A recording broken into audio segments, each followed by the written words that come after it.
Bonjour à tous les fans de foot. Aujourd'hui, on plonge dans l'actualité brûlante du football africain avec une CAN pleine de suspense, des lions réalistes comme le titre Le Soleil. Hier, les lions de la Teranga ont battu les guépards du Bénin dans un match un peu difficile, mais où le réalisme sénégalais a fait la différence pour un score final de 3-0 lors de la dernière journée du groupe D. Le Sénégal a ouvert le score à la 38e minute grâce à un but de la tête d'Abdoulaye Seck sur un coup franc tiré par Crépin Diatta. En seconde période, à la 62e minute, Habib Diallo a doublé la mise sur une passe décisive de Sadio Mané.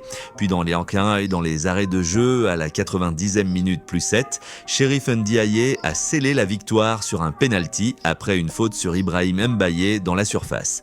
Malgré une domination globale, le Sénégal a fini à 10 après l'expulsion de son capitaine Kalidou Koulibaly à la 71e minute, suite à un contrôle VAR pour une faute grave, ce qui a ajouté du suspense. Les Béninois combatifs ont eu des occasions mais n'ont pas su concrétiser avec une possession presque équilibrée à 48,8% contre 51,2% pour le Sénégal. Cette victoire permet au Sénégal de terminer en tête du groupe D avec 7 points, se qualifiant pour les huitièmes de finale contre la Mozambique. Le Bénin, avec 3 points, avance comme l'un des meilleurs troisièmes et affrontera l'Égypte. Une performance qui conforte les Lions dans leur quête de défendre leur couronne africaine. Passons à l'équipe qui met en avant une performance majuscule en Premier League. Arsenal a battu Aston Villa sur le score de 4-1 en Premier League anglaise, avec une transformation totale en deuxième mi-temps où les hommes de Mikel Arteta ont assommé leurs adversaires, grâce notamment à des performances clés de joueurs comme Victor Gyökeres et Martin Zubimendi. Cette victoire consolide la place d'Arsenal en tête du classement, renforçant leur statut de leader incontesté dans une saison où chaque point compte pour la course au titre. Et maintenant, glissons vers la Ligue 1 française où un club mise gros sur un nouveau talent pour booster son attaque. Nice parie sur Eli Wahi. L'OGC Nice a misé sur l'attaquant Eli Wahi dans le cadre des transferts avec une mise en avant de son potentiel pour dynamiser l'équipe, parce que ce mouvement de mercato pourrait changer la donne pour Nice dans la compétition domestique, surtout avec l'arrivée de Claude Puel en apportant de la fraîcheur et de la puissance offensive à un moment clé de la saison où les équipes affinent leurs effectifs pour les défis à venir. Le Sénégal a remporté une victoire nette 3-0 contre le Bénin, assurant ainsi la première place de son groupe dans cette compétition. Cette qualification en tête de groupe positionne les Lions de la Teranga comme favoris pour la suite de la compétition où ils affronteront la Mozambique, leur offrant un avantage stratégique dans les phases éliminatoires où chaque détail peut faire basculer un tournoi continental aussi prestigieux. Après ces nouvelles venues de France avec l'équipe, traversons les Pyrénées pour explorer le journal espagnol AS qui met l'accent sur la sélection nationale et les géants de la Liga avec des déclarations fortes et des préparations intenses.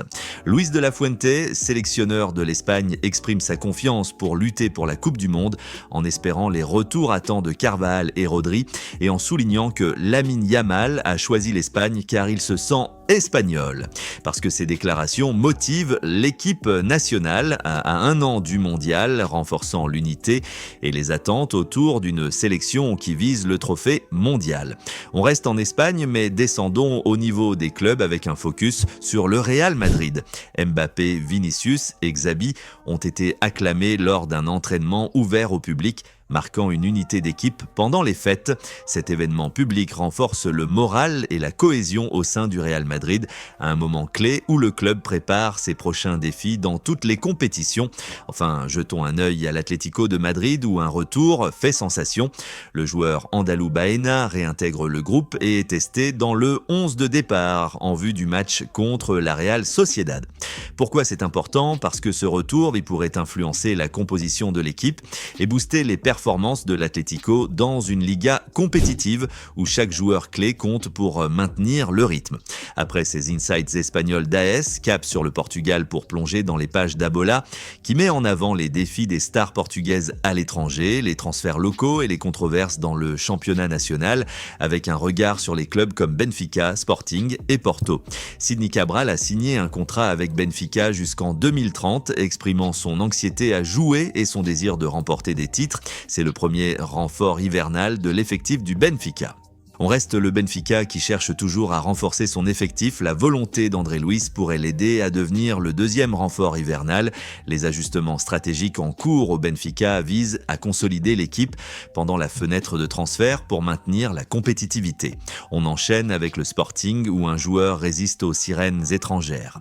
Maxi Araujo fait la sourde oreille aux offres venues de l'étranger, restant fidèle au Sporting. Cette loyauté préserve la stabilité de l'effectif du Sporting, crucial dans une saison où la rétention de talents clés peut influencer les résultats en championnat. Enfin, un regard sur l'international avec des stars portugaises. Ronaldo et Félix ont marqué, mais leur équipe Al Nassr a perdu des points, avec Ruben Amorim trébuchant face au dernier classé.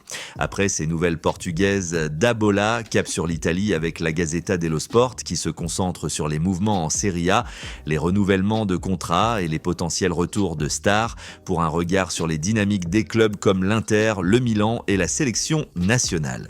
L'Inter Milan rouvre les négociations pour Joao Cancelo, le latéral portugais prêt à quitter l'Arabie Saoudite, même si le nœud du salaire pose problème et que Inzaghi a déçu. Ce transfert potentiel pourrait renforcer la défense de l'Inter dans une Série A compétitive, à un moment où les clubs ajustent leurs effectifs pour la seconde partie de saison. Christopher Nkunku, l'attaquant du Milan, exprime son désir de rester au club malgré des performances mitigées, mais les dirigeants rossoneri exigent plus de buts de sa part pour justifier sa place. Nkunku est un élément clé du projet milanais et résoudre ses doutes pourrait stabiliser l'attaque du Milan qui vise un retour au sommet de la Serie A après une saison en demi-teinte. On continue notre plongée dans le calcio avec le Corriere dello Sport, ce journal qui ne mâche pas ses mots sur les coulisses du foot italien. Gianluca Rocci, le désignateur des arbitres, lâche un dur sfogo après les polémiques autour du match Udinese-Lazio, affirmant que si sa bonne foi et celle des arbitres sont mises en doute, il est prêt à quitter son poste et il défend les décisions prises dans le tout sur le terrain concernant Davis. Antonio Conte, l'entraîneur du Napoli, affirme avoir raison sur l'état du club, pointant un gap à combler par rapport aux grandes équipes du Nord comme l'Inter ou la Juve, et insiste sur la nécessité de recruter une punta, un attaquant, pour renforcer l'équipe et viser plus haut. Conte, considéré comme le meilleur technicien italien, pousse pour des renforts qui pourraient transformer les ambitions du Napoli, influençant directement leur position au classement et leur compétitivité en championnat, surtout avec l'instabilité de Lukaku. Traversons maintenant la péninsule ibérique pour atterrir au Portugal avec O Jogo, le journal incontournable du football lusitanien. L'attaquant du FC Porto, Samu Agueoa, est mis en avant comme un tireur d'élite, ayant atteint les 30 buts en Liga plus rapidement que n'importe quel portista depuis Jackson Martinez, marquant ainsi l'histoire récente du club avec une performance exceptionnelle en cette saison.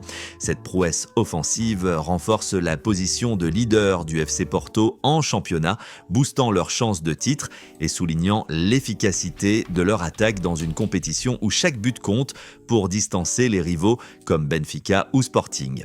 Et on enchaîne avec un soulagement pour les supporters Azui et Brancos. Diogo Costa, le gardien du FC Porto, s'est remis d'une petite frayeur et est déclaré apte pour le match contre Santa Clara, permettant au club de compter sur son portier titulaire pour clôturer l'année en beauté. La disponibilité de Costa, pilier défensif des Dragons, est cruciale pour maintenir leur invincibilité et leur leadership, surtout en cette période de match intense où une absence pourrait fragiliser l'arrière-garde.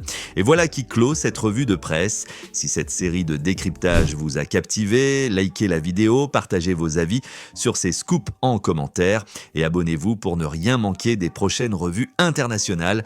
Merci pour votre attention et à bientôt pour plus d'actualités sportives.